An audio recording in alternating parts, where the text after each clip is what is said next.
Toda Bossa com Andiara Freitas. Acompanhe e saiba o que está acontecendo em nossa cultura, que é uma das mais ricas da região Nordeste, não é? Programa Toda Bossa. Mais arte em sua vida.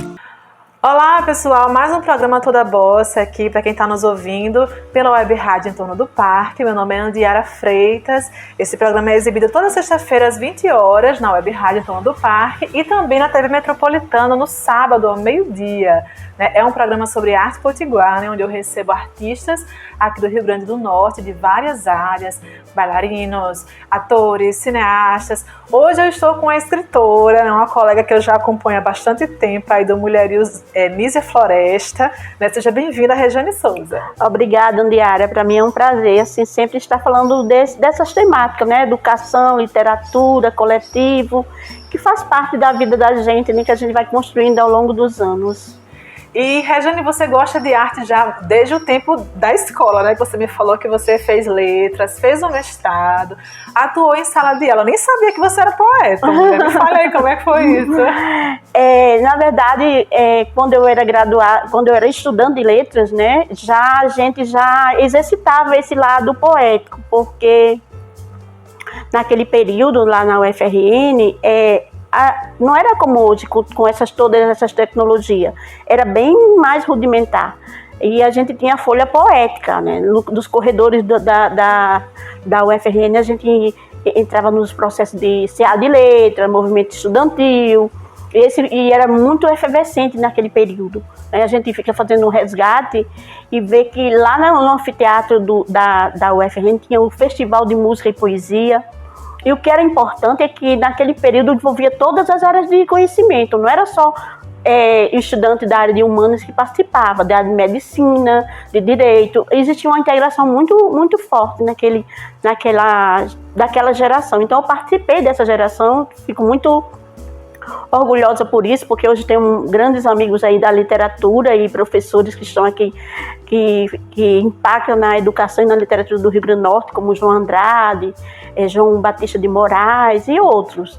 Então a gente começou lá, esse exercício poético. E aí quando e além do exercício poético, a gente participava de congressos grandes, ali em Campina Grande. Eu tive o prazer de conhecer João Cabral de Melo Neto, Décio Pignatari, Haroldo de Campos, que eram os papas da literatura, E a gente, como estudante, eram bem tietes, íamos para o congresso para pegar as assinaturas, para ficar bem atento aos seminários, congressos. Isso foi muito bom para a nossa formação literária. E aí, quando eu saí da faculdade, eu já entrei assim, diretamente no Estado, porque eu fiz o concurso ainda quando eu estava concluindo, e quando terminei, 6 meses depois, eu fui chamada para ingressar no concurso do Estado, lá no Francisco Ivo, ali na 9.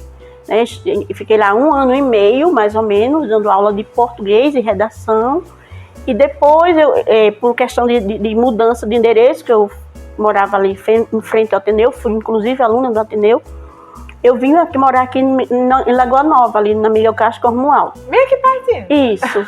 Aí foi quando eu mudei de escola. Eu passei a ser professora ali no Manuel Vilaça, que é vizinho ao Edgar Barbosa. Então foi lá. Eu digo muito para meus alunos que hoje me acompanham nas redes, que já estão empoderados nas suas áreas de atuação profissional, que o Manuel Vilaça foi um grande laboratório para mim. Por quê? Porque eu novinha, passei 13 anos dando aula de quinta, que na época era de 5ª a 8ª série. Então eu criava um verdadeiro laboratório com ele, porque eu nunca fui uma professora convencional. Eu nunca segui muito o currículo ao pé da letra. Por que eu falo assim? Porque além de eu dar aula, eu inventava peças teatrais, oficina de literatura com ele, de poesia, mexia com a linguagem. Já que eu era da área de língua portuguesa, eu mexia com os escritores de potiguar, pedia para eles pesquisarem naquele período na Biblioteca Câmara Cascudo. Então eu nunca me encaixei assim na questão do formato que era colocado, Então eu ia mais além, eu sempre explorava no meu aluno algo mais que ele pudesse estar explorando na sala de aula.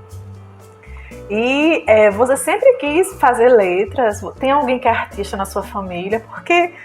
Porque não é todo mundo, que gosta de português e que escreve bem. Se eu vejo hoje, a gente vê, eu tenho vários amigos Porque eu gosto muito de português. Acho que eu não tô com seu cacife, não, nem perto. Né? Mas assim, eu vejo muitos amigos assim, formados, que escrevem errado. Né? Você sempre gostou disso? Como é que é? Porque não é normal isso, não é tão comum. Né? A minha formação é bem singular, porque eu nasci em Nísia Floresta, né? E eu vim morar em Natal com 12 anos. E eu vim morar em Natal justamente para cuidar da minha formação educacional, porque meus pais não tinham como. Então eu tive que vir morar longe dele naquele período para poder ter a minha formação. Mas lá em Nísia Floresta eu tive a primeira formação. Eu digo que eu não nasci no mundo de livros, porque não tinha livro, não tinha nem condições de ter esses livros. Mas meu pai e minha avó eram grandes contadores de histórias. E além de tudo, eles eram grandes cultuadores da cultura. Minha avó, a mãe do meu pai, era boliviana e o resto da minha árvore é de Nísia Floresta. Então, agregou as duas culturas.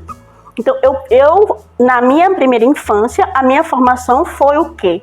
Viver assistindo atividades culturais que existia naquele período, era Bumba Meu Boi, Pastoril, e a gente inventava isso com os meus primos. Meu pai era um grande cultivador dessa cultura e, além de tudo, contador de história. E eu digo que as minhas primeiras bonecas foi feita pela minha avó, que era boneca de pano. Então, eu nasci dentro dessa efervescência cultural. Então, quando eu vim morar em Natal, eu morei ali em frente ao Ateneu, e aí eu procurei a biblioteca, né, que era a Câmara Cascudo, foi a minha primeira biblioteca.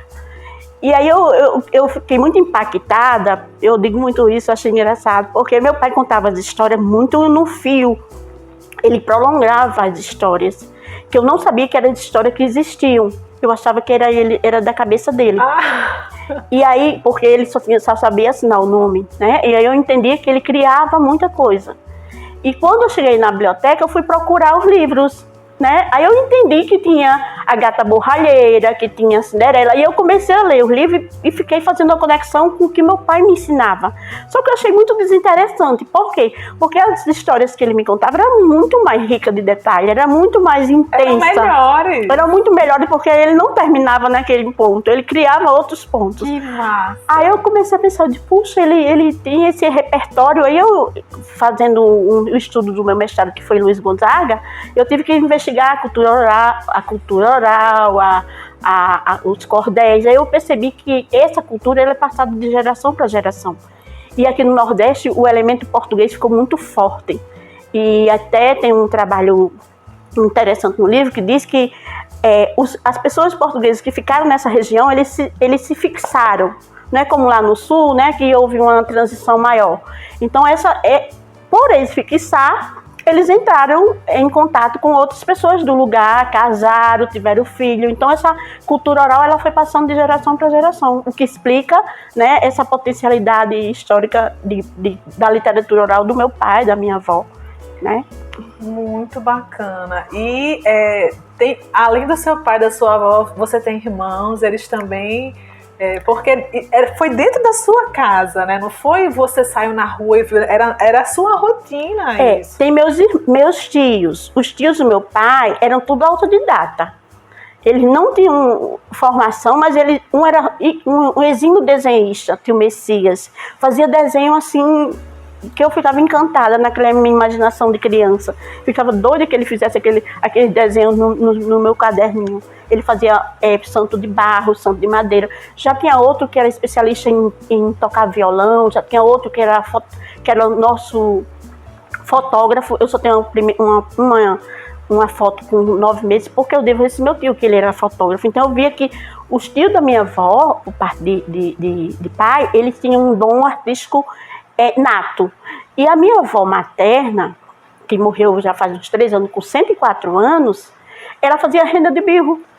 E eu ficava em cima do material dela, achando que era um cavalinho. E ela sempre me dava bronca, porque tem uns alfinetes, sabe, dentro. Ela, meu Deus, essa menina vai se furar. Então, assim, eu nasci nesse universo cultural muito forte. Então, eu acho que isso, de certa forma, fortaleceu para eu entrar nessa área de humana, né? Na área de letra, da literatura, da cultura. Eu geralmente justifico por essa formação. Sim, muito bacana. A gente vai para um rápido intervalinho, mas daqui a pouquinho tem mais bate-papo com Rejane Souza. Estamos apresentando Toda Bossa com Andiara Freitas.